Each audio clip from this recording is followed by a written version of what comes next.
Comment les hormones influencent votre cerveau et votre humeur à la ménopause? Alors vous vous sentez plus anxieuse qu'avant.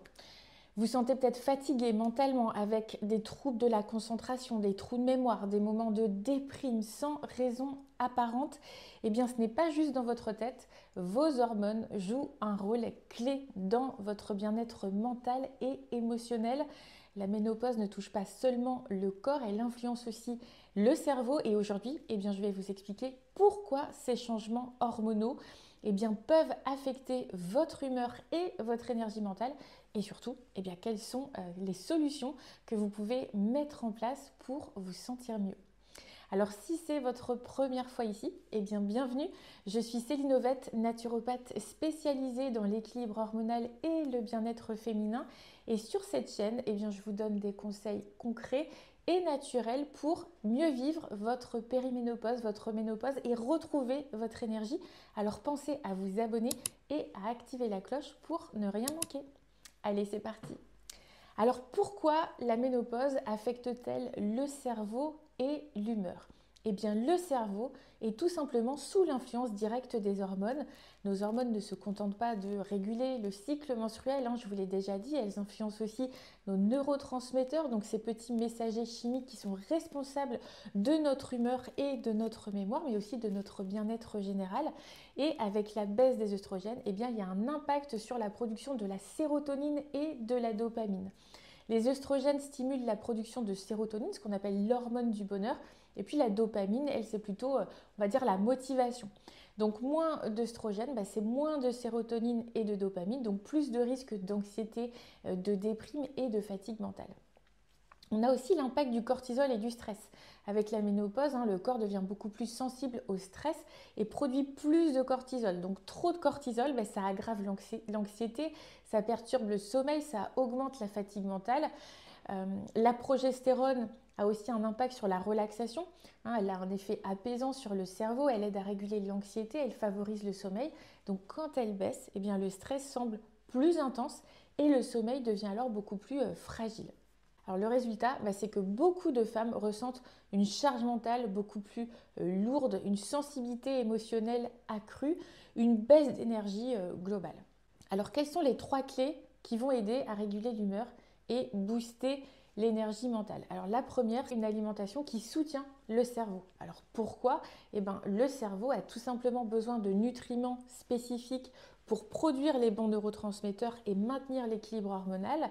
Donc les bonnes habitudes ici, ça va être de consommer des aliments qui vont être riches en oméga 3 comme les poissons gras, les graines de lin, les oléagineux qui vont nourrir le cerveau et réduire l'inflammation. Ça va être de favoriser les aliments riches en tryptophane comme la banane, la dinde, les amandes, le chocolat pour soutenir cette production de sérotonine. Éviter les sucres raffinés et l'alcool parce que clairement ils viennent perturber la glycémie et ça peut aggraver les variations d'humeur.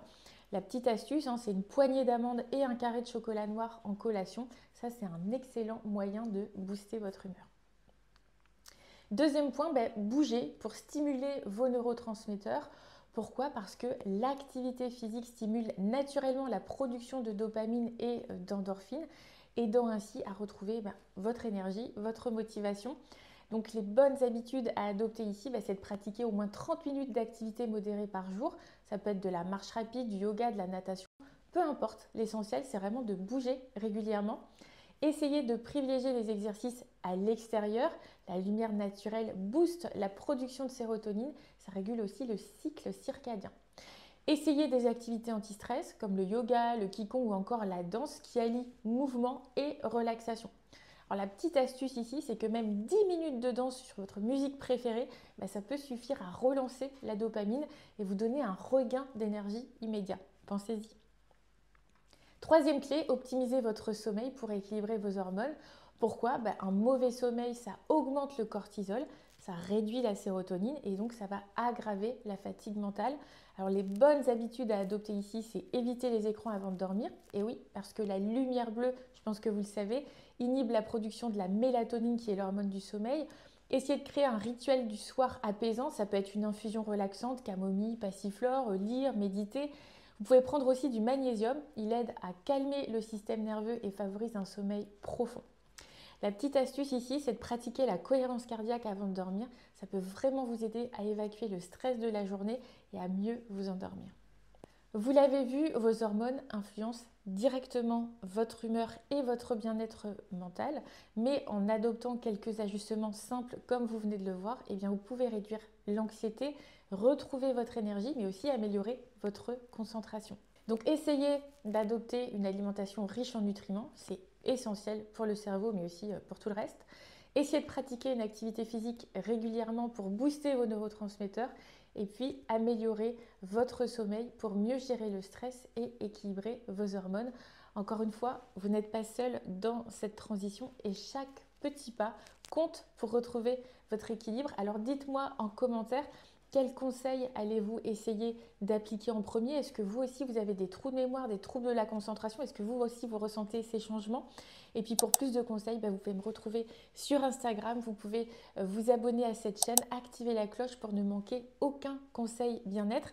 N'oubliez pas de demander votre guide de conseils gratuit.